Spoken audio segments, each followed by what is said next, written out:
Hello. ചില ദിവസങ്ങളിൽ നമുക്ക് അടുക്കളയിൽ കയറാൻ ഭയങ്കര മടിയായിരിക്കും അല്ലേ?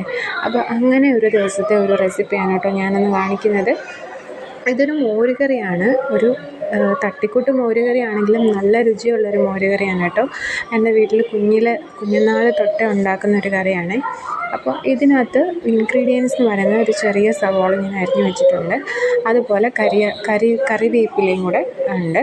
അപ്പോൾ എണ്ണ ഒഴിക്കുക, കടുക് പൊട്ടിക്കുക, ഈ സവോളയും അതേപോലെ കറിവേപ്പിലയും കൂടി ഇട്ടൊന്ന് ജസ്റ്റ് വഴറ്റിയെടുക്കുക. ഒരുപാടൊന്നും വഴണ്ട് കരിഞ്ഞ് മൊരിഞ്ഞൊന്നും ആവണ്ട, ജസ്റ്റ് ഒന്ന് വഴറ്റിയെടുത്താൽ മതി.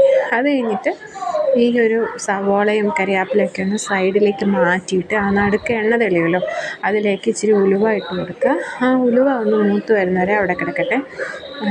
പിന്നെ അത് കരിഞ്ഞു പോകാതെ നോക്കണം. എന്നിട്ട് അതെല്ലാം കൂടെ അവസാനം ഇളക്കിയെടുത്തിട്ട് ഇതിലേക്ക് നമുക്ക് 2-3 കൂട്ടം പൊടി ഇടാനുണ്ട് കേട്ടോ. അതിന് മുന്നായിട്ട് ഒരു കാര്യം കൂടെ പറയണം. നിങ്ങൾക്ക് വേണമെന്നുണ്ടെങ്കിൽ ചെറിയ കഷ്ണം ഇഞ്ചിയും ഒരു 2-3 പീസ് വെളുത്തുള്ളിയും ചേർക്കാം. പക്ഷേ ഞാൻ ഏറ്റവും മിനിമലായിട്ടാണ് ഉണ്ടാക്കുന്നത്, അതൊന്നും ചേർക്കുന്നില്ല. പിന്നെ പൊടിയായിട്ട് ഇതിനകത്തേക്ക് ഇടേണ്ടതെന്ന് വെച്ചാൽ നെക്സ്റ്റ് മഞ്ഞൾപ്പൊടി ഒരു പൊടിക്കിടാം. പക്ഷേ അത് വേണമെങ്കിൽ സ്കിപ്പ് ചെയ്യാം, അത് നോ പ്രോബ്ലം. എനിക്ക് മഞ്ഞൾപ്പൊടി ഇല്ലാതെ ഉണ്ടാക്കുന്നതാണ് കേട്ടോ കുറച്ചുകൂടി ഇഷ്ടം. പക്ഷേ ഞാൻ ഇന്ന് മഞ്ഞൾപ്പൊടി ഇടുന്നുണ്ട്. പിന്നെ ഒരു 1 ടീസ്പൂൺ മുളക് പൊടി. പിന്നെ നിങ്ങളുടെ അനുസരിച്ച് മുളക് പൊടിയുടെ അളവ് കൂട്ടാം കുറയ്ക്കാം. മുളക് പൊടി ഇട്ട് ജസ്റ്റ് ഒന്ന് വഴറ്റിയെടുക്കുക കേട്ടോ.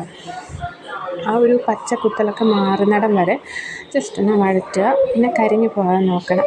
പിന്നെ ഈ സമയം കൊണ്ട് നിങ്ങളുടെ തൈര് നല്ലപോലെ കട്ടയൊക്കെ കളഞ്ഞ് ആക്കി വെക്കുക.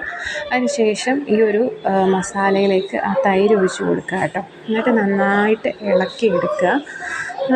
എന്നിട്ട് പിന്നെ ഒരു കാര്യം എനിക്ക് പറയാനുള്ളതെന്ന് വെച്ചിട്ടുണ്ടെങ്കിൽ, ഈ ഒരു മോര് കറിക്ക് അധികം വെള്ളം ഒഴിച്ചില്ലെങ്കിൽ കുറച്ചുകൂടെ നല്ല ടേസ്റ്റ് ആയിരിക്കും കേട്ടോ. പക്ഷെ വെള്ളം ഒഴിച്ചാലും കുഴപ്പമില്ല. ഇപ്പോൾ ആൾക്കാരുടെ എണ്ണം കൂടുതലൊക്കെ ഉണ്ടെങ്കിൽ നമ്മൾക്ക് വെള്ളം ഒഴിച്ചല്ലേ പറ്റൂ. അപ്പോൾ ഇപ്പം ഞാൻ ഇച്ചിരി അധികം വെള്ളം ഒഴിക്കുന്നുണ്ട്. ബട്ട് സ്റ്റിൽ ഞാൻ പറയുകയാണ്, കുറച്ച് വെള്ളം ഒഴിക്കുന്നതായിരിക്കും ഇച്ചിരി കൂടെ ടേസ്റ്റ്.